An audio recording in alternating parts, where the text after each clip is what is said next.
Hello guys, और मैं आज आपके साथ आ गया हूँ Naman Bhatt class 11 political science chapter 8 local government को लेकर। बहुत ही इम्पोर्टेंट चैप्टर है क्लास का, तो इसको अच्छे से करना बहुत ज़्यादा ज़रूरी है। So let's begin the chapter. ये चैप्टर कंपटीशन के लिए भी बहुत ज़्यादा इम्पोर्टेंट है और हमारी क्लास के लिए तो है ही बहुत ज़्यादा इम्पोर्टेंट। अब नाउ सबसे पहले क्वेश्चन अराइज होता है that why we need a local government. तो सबसे पहले लोकल गवर्नमेंट के चार नीड होते हैं। सबसे इम्पोर्टेंट नीड है ग्रास रूट डेमोक्रेसी। जी हाँ, आप सही समझे कि डेमोक्रेसी को ग्रास रूट में इनेबल करने के लिए हमें ये लोकल गवर्नमेंट के लिए नीड चाहिए। जो हमारी सेंट्रल और स्टेट गवर्नमेंट है वो भी डेमोक्रेसी को फॉलो करते हैं, पर वो इतने ज़्यादा डीप इन डेमोक्रेसी को फॉलो नहीं करते हैं। इसलिए लोकल गवर्नमेंट पार्टिसिपेटरी डेमोक्रेसी पे एम्फेसिस देती है और इससे पब्लिक पार्टिसिपेशन इंक्रीज होता है। अगला है लोकल डेवलपमेंट। जैसे कि हम जानते हैं जो लोकल्स होते हैं उन्हें अपनी लोकल सोसाइटी के बारे में ज़्यादा जानकारी होती है, इसलिए वो लोकल डेवलपमेंट पे और ज़्यादा एम्फेसाइज कर सकते हैं और इससे लोकल डेवलपमेंट एक सही मोटो के साथ होता है। अगला है reduce pressure. Local government reduce pressure करता है यूनियन और स्टेट गवर्नमेंट से। और लास्ट पॉइंट है accountable and responsive. Local government is more responsible and accountable to the needs of the people and they form a direct link with the people. अब now development of local government in India. अब local government India में कैसे develop हुई थी?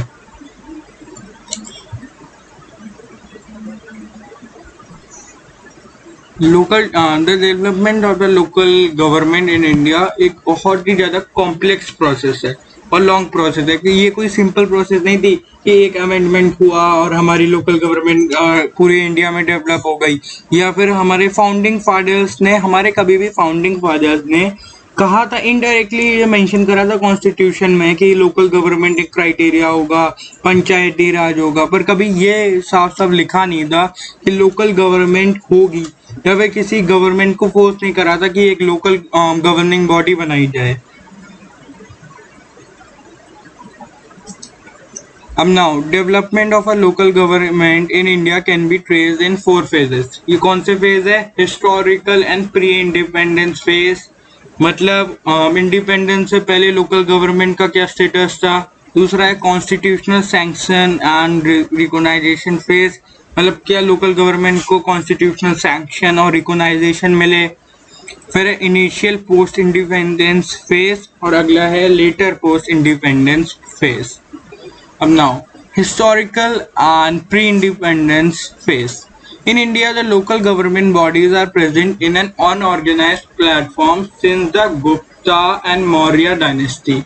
और तब वहाँ उन्हें सभास कहते थे। जैसे हम देख सकते हैं गाँव में लोग बैठे होते हैं, आपस में डिस्कशन करते हैं क्या हो रहा है आसपास, तो उसी को सभा के नाम से, मतलब उसे किसी ने फॉर्मली रिकॉग्नाइज नहीं करा था, उसे इनफॉर्मली लोग का गैदरिंग थी। इसमें वो गवर्नमेंट की पॉलिसीज को जज करते थे, उसको डिस्कस करते थे।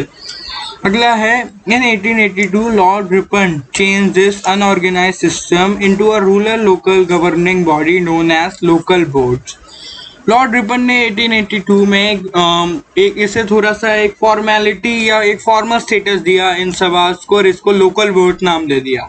फिर the government of India act in 1919 and 1935 also laid emphasis on the formation of village panchayat in some regions of the country. Constitutional sanction and recognition phase. अब ये वो वाला फेज था जब हमारी कॉन्स्टिट्यूशन बन रहा था और हमारे कॉन्स्टिट्यूशन असेंबली ने कैसे लोकल गवर्नमेंट को ऑब्जर्व करा, कहाँ उसे लिखा, मतलब कैसे वो होना चाहिए, उनके हिसाब से लोकल गवर्नमेंट के बिहाइंड कौन सी पॉलिसी होनी चाहिए, कौन सी फिलॉसफी होनी चाहिए, तो वो सब कुछ इस फेस में था। द कॉन्सेप्ट और idea of local government did not get much attention in Indian constitution because our leader think this idea would bring disintegration and will not serve its purpose. It was only listed in state list and directive principle of state policy. जैसा कि आप लोग जानते हो कि directive principle of state policy क्या है, ये बस एक गाइडलाइन है हमारी गवर्नमेंट को देते हुए, ये कोई गवर्नमेंट को फोर्स नहीं कर सकती कि ये इसे लागू ही करे, बस एक सिंपल गाइडलाइन है और अगर गवर्नमेंट को सही लगे तो वो इन्हें फॉलो कर सकते हैं। Initial post independence phase. अब इस समय several programs were launched in order to promote and organize the local institution in India, like Community Development Program was launched in 1952, which concentrate on all-round development of villages, but the program later failed due to many challenges. अब ये एक programme था community development programme जो launch हुआ था 1952 में। इसने emphasis दिया कि हमें लोकल गवर्नमेंट एक फॉर्मली स्ट्रक्चर क्रिएट करा गया एक लोकल गवर्नमेंट काउंसिल का। मतलब अभी भी हमने लोकल गवर्नमेंट को एकदम वैसे एम्फेसाइज नहीं करा कि हम एक बॉडी बना रहे हैं लोकल गवर्नमेंट की, पर हम इनडायरेक्टली प्रोग्राम्स लाए जिससे हम लोकल गवर्निंग लोकल पीपल ही लोकल डेवलपमेंट ला पाए। In 1959, a three-tier system of Panchayati Raj was made, but due to many reasons, this system was not accountable in most of the states. इसमें Gujarat and Maharashtra were one of the few states to implement this system थे।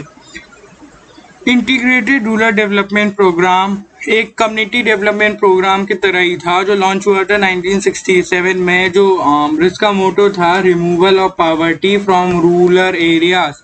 But this program was also not accessible in many states.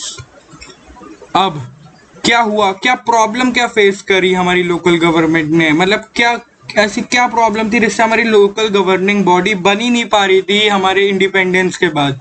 तो सबसे पहले ये problem यहाँ पे लिखी हुई है, most of the state did not establish local government. जो पॉलिसी लाई हमारी सेंट्रल गवर्नमेंट, स्टेट ने अपने में लागू करा ही नहीं, उनमें एस्टैब्लिश करी नहीं local governing body. Most of the states did not provide financial assistance to these local bodies. States did not share much autonomy, मतलब स्टेट्स नहीं चाहते थे कि वो लोकल गवर्निंग बॉडी से अपनी फाइनेंशियल और पावर और ऑटोनॉमी शेयर करे। इससे स्टेट्स ये सोचते थे कि वो लोग वीक हो जाएंगे और अपनी पावर कौन चाहता है डिस्ट्रीब्यूट करना, इसलिए ये स्टेट नहीं चाहते थे। State did not share much autonomy, most often the local bodies are dissolved and handed over to bureaucracy. जो ब्यूरोक्रेसी थी वो इस लोकल बॉडी को कंट्रोल कर रही थी, मतलब अभी भी हमारे पास लोकल गवर्निंग बॉडी नहीं आई।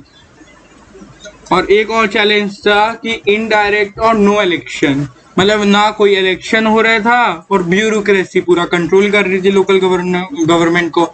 अब बहुत सारी कमिटीज बनाई गई जिनमें दी रिकमेंडेशन कि हमें कैसी लोकल गवर्निंग बॉडी को हम ला सकते हैं। तो सबसे पहले बलवंत राय कमेटी बनी 1957 में। इस committee give the recommendation of creating a three-tyre Panchayati Raj system. मतलब इस कमेटी ने सबसे पहली बार ये पूरे इंडिया में माइंडसेट डाल दिया कि हमें एक थ्री-टायर पंचायती राज सिस्टम बनाना ही होगा। However, there were certain loopholes in this system. Therefore, a new committee was set up to review the Panchayati Raj system in 1978. इस कमेटी ने हमें पहली बार ये बात के बारे में तो सोचने के लिए मजबूर कर दिया कि हमें एक थ्री-टायर सिस्टम चाहिए, पर इस बात को अभी तक लागू नहीं किया गया। इसके बाद अशोक मेहता कमेटी बनी गई 1978 में। The committee gives the recommendation of giving more power to these local government and also giving their financial autonomy. तो देखिए कैसे कैसे हमारे स्टेप्स आगे बढ़ते गए लोकल गवर्निंग बॉडी के बनाने के लिए। और उसके बाद पी.के. थनगौन कमेटी आई 1989 में। तो finally this committee gives the recommendation of constitutional amendment so to recognise this local governing body constitutionally. अब चाहे कितनी भी कमेटी रिकमेंडेशन दे दे, जब तक स्टेट्स उसे फॉलो नहीं करेंगे तब तक कोई फायदा नहीं है। इसलिए पी.के. थनगौन कमेटी ने ये दिया कि हमें कॉन्स्टिट्यूशनली अमेंडमेंट करना होगा, तभी ये सारे हमारी पूरी कंट्रीज के स्टेट इसको रिकॉग्नाइज कर सकते हैं। अब लेटर पोस्ट इंडिपेंडेंस पीरियड, ये वो टाइम था जब हमारी कॉन्स्टिट्यूशनल अमेंडमेंट हुआ। इसने हमारे रूरल लोकल गवर्नमेंट और अर्बन लोकल गवर्नमेंट बनाए।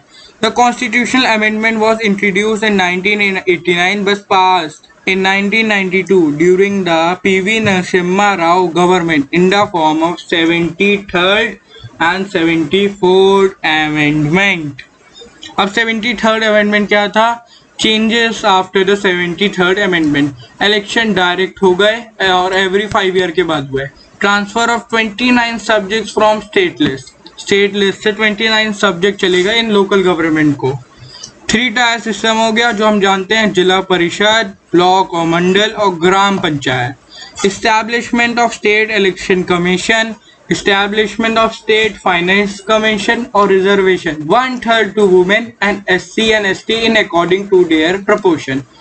तो इसने बहुत ज़्यादा, इस अमेंडमेंट ने हमारी लोकल गवर्नमेंट को एक सिंबलाइज कर दिया कि अब हमारी कंट्री में ये सिस्टम फॉलो होगा जो अभी भी फॉलो होता है, जिला परिषद to block, block to gram panchayat.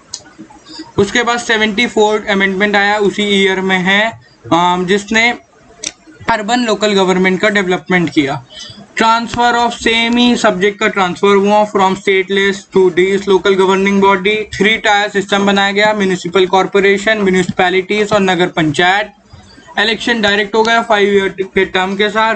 Reservation वही 1/3 to women and SC ST in according to their proportion. Establishment of state finance commission, establishment of state election commission. तो आप देख सकते हैं दोनों एग्जैक्टली सेम है और हाँ, दोनों में पूरे जो सेम फिलॉसफी है, सेम रूल्स है, सेम रेगुलेशन के साथ ही है, बस दोनों का सेंटर अलग है. एक रूरल एरियाज में गवर्न कर रही है तो एक अर्बन एरियाज में, और दोनों में कोई ऐसा डिफरेंस नहीं आया. अब achievement after the amendment. Amendment के बाद क्या आखिरकार अचीवमेंट मिला हमें? सबसे पहला अचीवमेंट ये मिला कि पॉपुलर वुमेन रिप्रेजेंटेशन मिला हमें और पार्टिसिपेशन इन लोकल गवर्नमेंट. तो सबसे पहला मोस्ट इम्पॉर्टेंट अचीवमेंट यही था कि हमें वुमेन एम्पावरमेंट मिल गया, वुमेन एम्पावरमेंट. अगला अचीवमेंट है local development according to the local needs. हम लोगों ने लोकल डेवलपमेंट करा according to the local needs. Empowerment of SC ST and other backward classes. Local bodies become more representative according to the needs of the local government, according to local needs. तो हमारी जो local bodies थी वो और representative हुई क्योंकि अब वो लोकल नीड्स के इशू को हाईलाइट कर रही थी, उन पे काम कर रही थी. उन लोकल गवर्निंग बॉडी को कोई मतलब नहीं था हमारी फॉरेन पॉलिसी से या फिर आर्मी से, उन्हें बस अपनी लोकल इशू को हाईलाइट करना था और उसे इम्प्रूव करना था. अब चैलेंजेस क्या फेस कर रही है हमारी लोकल गवर्नमेंट? 3 टाइप के चैलेंज है. पहला है फाइनेंशियल, दूसरा है पॉलिटिकल और तीसरा है इलेक्शन. इलेक्शन 2 टाइप के हैं, स्टेट कंट्रोल इलेक्शन. पहले तो ये लोकल गवर्नमेंट का इलेक्शन कंट्रोल स्टेट कर रहा है, तो ये बहुत इंपॉर्टेंट चैलेंज है. पर अब तो इससे बहुत ज़्यादा प्रॉब्लम आ रही है हमारी लोकल गवर्नमेंट के वर्किंग में. नो पार्शियल इलेक्शन, मतलब जो इलेक्शन है वो उसमें प्रोजुडाइज काफ़ी हो रहा है और अनपार्शियल इलेक्शन हो ही नहीं पा रहा है. अगला है पॉलिटिकल पावर. इसमें state did not transfer much of subject from state list. State अपने सब्जेक्ट शेयर नहीं कर रहा है इन लोकल गवर्निंग बॉडी से और ब्यूरोक्रेसी इनको कंट्रोल कर रही है अभी भी. और फाइनेंशियल प्रॉब्लम थी, lack of self funds and financial autonomy. ये अभी भी स्टेट के टैक्स पे ही डिपेंड करती हैं ये लोकल गवर्निंग बॉडी, तो इनको ये प्रॉब्लम बहुत ज़्यादा फेस करनी पड़ गई कि उनके पास खुद की फाइनेंशियल ऑटोनॉमी थी नहीं, मतलब स्टेट से पैसा मांगना ही होगा. अब माइंड मैप आप चैप्टर का देख सकते हैं. लोकल गवर्नमेंट 2 टाइप में डिवाइडेड है. सबसे पहले why we need a local government, local development according to local needs और पार्टिसिपेटरी डेमोक्रेसी के लिए.